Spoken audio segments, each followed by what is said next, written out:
L'histoire de Beerus dans Dragon Ball. Jeunesse. Beerus semble être le dieu de la destruction le moins aimé parmi les dieux de la destruction des autres univers. Parmi tous les dieux de l'univers 7, Beerus est celui qui est le plus craint.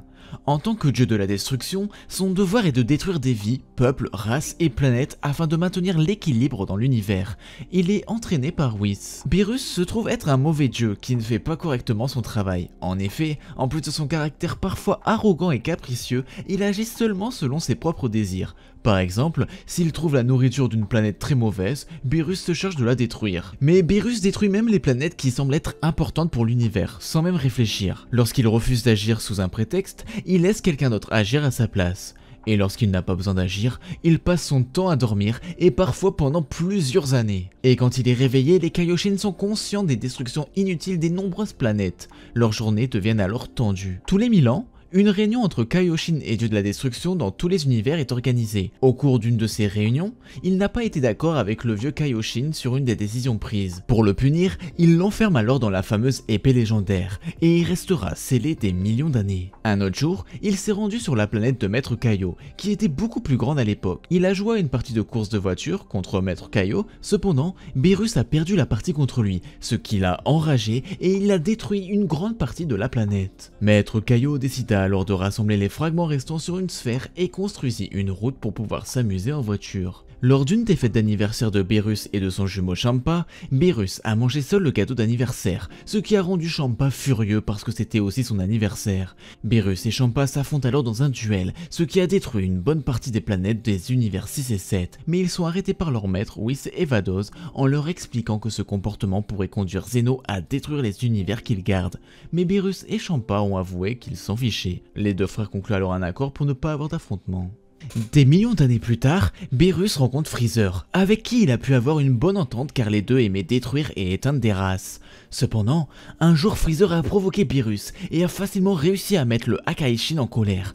Beerus a pu calmer Freezer sans effort. En l'an 736, Beerus se rend sur la planète Vegeta pour assister à un festin du roi Vegeta. Le roi Vegeta insulte Beerus. Beerus se sert alors de lui comme repose-pied pendant qu'il se régale à son festin. Un an plus tard, il ordonne à Freezer de détruire la planète Vegeta parce que les Saiyans commençaient à l'agacer et en partie à cause de la peur du Super Saiyan qui représente une menace pour Freezer. 2 ans après, Beerus reçoit une prophétie de la part du poisson oracle qui lui informe que dans 39 ans, un Super Saiyan God l'affrontera. Beerus s'endort alors pendant 39 longues années. Dieu de la destruction Beerus. Plus tard, en l'an 778, Beerus se réveille de son long sommeil et il est aperçu avec Whis sur une planète lointaine où les habitants lui préparent un repas de peur qu'ils ne détruisent leur planète. Beerus semble aimer cette nourriture, mais au bout d'un certain temps, il trouve la nourriture trop grasse. Sous prétexte que le gras n'est pas bon pour la santé, il détruit la moitié de la planète et repart avec Whis. De retour à son palais, Beerus cherche à se remémorer quelque chose mais il ne se souvient pas de quoi. Pendant ce temps, Whis est parti chercher la viande tendre d'un dinosaure vivant sur une lointaine planète à la demande de Beerus. Quand Whis arrive sur la planète, un des dinosaures a été vaincu par un membre d'un peuple autochtone.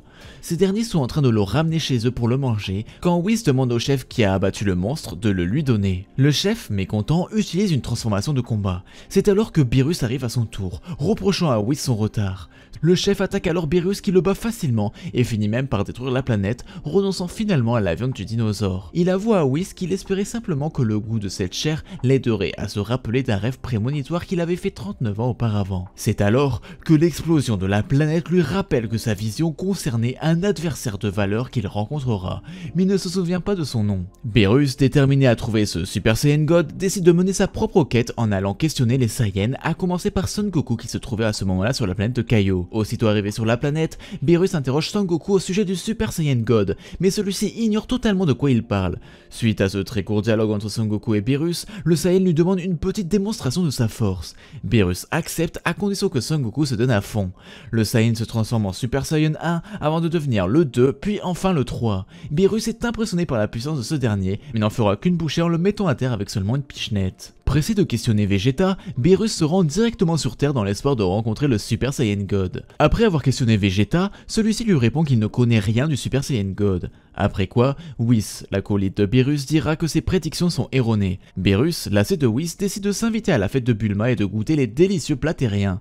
Tout se passe comme convenu, jusqu'à que Whis suggère à Beerus de goûter pour la première fois du pudding. Beerus se tourne vers Majin Buu pour lui faire sa requête gentiment en lui demandant un pudding. Mais Majin Buu refusa de partager les puddings, ce qui engendra la colère de Beerus qui envoie Majin Buu valser d'un simple Kiai. Vegeta se décide lui aussi de se joindre au combat, mais sans espoir, Beerus a clairement le dessus. Sangoku fait alors son retour sur Terre alors que Beerus était sur le point de la détruire. Sangoku fait appel à Shenron pour savoir comment devenir un Super Saiyan God. Grâce à ça, Sangoku peut enfin se transformer en Super Saiyan God et Beerus lui propose de livrer un combat. Les deux dieux livrèrent alors un combat sans merci, mais Beerus avait l'avantage sur son adversaire. Le combat se poursuivit dans l'espace où Sangoku avait déjà perdu son stade de Super Saiyan God sans même qu'il s'en rende compte, mais son niveau de puissance n'a visiblement pas diminué. Les deux dieux s'échangèrent les coups au-dessus de l'atmosphère terrestre. Sangoku décide d'accélérer la cadence en combinant son Shukan Ido et son Kamehameha en vain. Beerus riposte en envoyant une énorme boule de feu en direction de la Terre. Sangoku se bat d'arrache-pied pour repousser la boule de feu, mais sans espoir. À bout de force, il perd sa forme de Super Saiyan. Alors que la situation semblait être dénuée d'espoir, Sangoku aperçoit et entend la voix de ses amis, ce qui a pour effet de le propulser une seconde fois au stade de Super Saiyan God, cette fois sans avoir besoin de l'aide des autres. Sa colère lui permet d'assimiler l'énergie contenue dans la boule de feu, ce qui a pour effet de l'éteindre, ce qui lui vaudra le respect de Beerus, qui décide finalement de tenir sa parole et d'épargner la Terre. Résurrection de Freezer. Beerus est sur Terre avec Whis lorsque Freezer se bat avec Goku et Vegeta, et il va assister à la destruction de la planète Terre par Freezer. Par chance, Whis remonte dans le temps, ce qui permet à Goku de détruire Freezer et de sauver la Terre. Dieu de la destruction Champa. Après la mort de Freezer, il demande à Whis de continuer à entraîner Goku et Vegeta. C'est alors qu'il reçoit la visite de Champa, le dieu de la destruction de l'univers 6, et accessoirement son frère jumeau et de Vados, l'ange qui l'accompagne. Champa est venu pour faire un concours de nourriture et est venu avec des œufs spécifiques.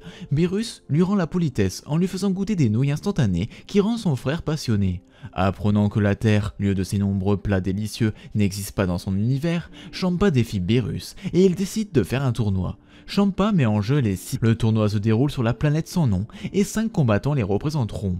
Beerus choisit Goku, Vegeta, Piccolo, Majin Buu et Monaka qu'il désigne comme le capitaine. Champa choisit quant à lui Botamo, Frost, Magetta, Kaba et Hit, l'assassin légendaire. Beerus est très confiant en voyant le niveau de Botamo et en sachant que Frost n'est que l'alter ego de Freezer et qu'il n'a le niveau de ce dernier qu'à l'époque de Namek. Cependant, Frost va provoquer la colère de Beerus lorsqu'il trichera, mais Vegeta va mettre fin à la dispute.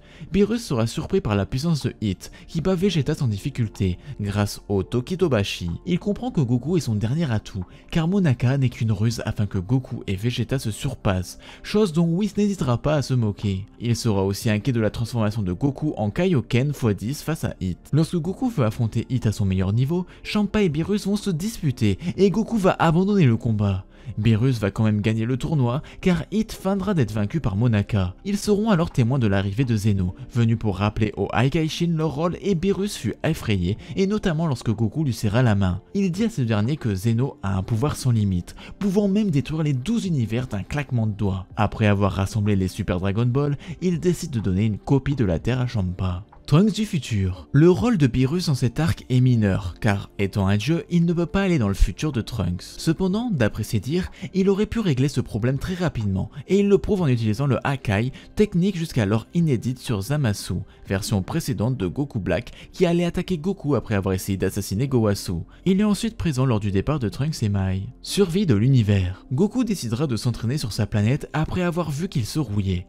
Le Saiyan décide de demander à Zeno de faire le tournoi inter-univers, mais Beerus l'en interdit, n'hésitant pas à utiliser le Hakai si Goku ne veut pas abandonner.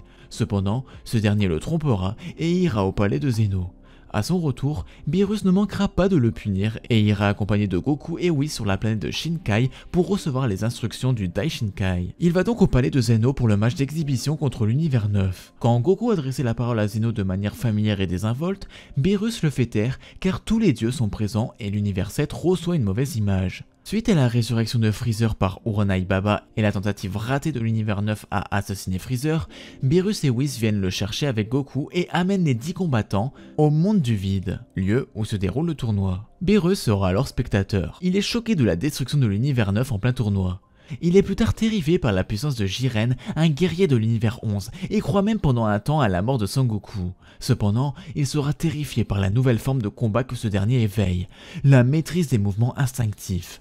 Il assistera, à son grand désespoir, à la défaite de son meneur, mais sera rassuré de savoir qu'il est toujours sur l'arène. Il restera spectateur de la majeure partie des combats, dont celui opposant Hit à Jiren, et sera terrifié que le saut temporel ne soit qu'un jeu d'enfant pour le meneur de l'univers 11. Il sera témoin d'un nouvel éveil au mouvement instinctif de Son Goku dans son combat contre Kafla. Plus tard, quand Whis lui dit que la victoire de Son Gohan et Piccolo sur Saonel et Pirina causera l'effacement de Champa, Beerus feint d'être affecté et soutient ses combattants. Il assistera à l'effacement de l'univers 6 avant de voir les combattants de Quitela s'en prendre à ses combattants. Il restera confiant en ses mortels jusqu'à la fusion de Aniraza qui causera l'élimination de numéro 18 et une victoire difficile de ses 5 derniers combattants, Son Goku, Vegeta, Freezer, C17 et Son Gohan. Vient alors l'affrontement final et inévitable contre les guerriers de l'univers 11. Beerus paniquera alors lorsque Freezer se retrouvera au bord de l'arène. Il souhaite également que Son Goku et Vegeta sachent que tant que Jiren ne sera pas vaincu, leur victoire ne sera pas assurée. Sachant que Vegeta a épuisé ses forces, que C17 a des moyens limités et que Freezer est endormi dans un coin, il mise ses derniers espoirs sur Goku avant d'être en sueur lorsque ce dernier est au bord de l'arène. Son élimination signifiant la défaite de l'univers 7. Le troisième éveil de Son Goku au mouvement instinctif mettra fin à cette panique et dira à ses combattants de se taire et d'observer la maîtrise des mouvements instinctifs atteints par leur meneur. Lorsque Goku prendra cette forme, il ne sera rassuré qu'à l'arrivée de Freezer et C17 qui mettent Jiren, épuisé par son précédent combat, à genoux. Il supportera ses derniers combattants sortir Jiren de l'arène avant d'assister au vœu de C17 qui est de ramener les univers effacés. Le grand prêtre effraiera Beerus, Shin et le vieux Kaioshin lorsqu'il leur dira que Zeno avait prévu cette issue et qu'un autre vœu réalisé aurait provoqué l'effacement de leur univers. Il rentre donc sur Terre et assiste à la naissance de Bra avant de rentrer sur la planète, prêt à se remettre à sa tâche divine.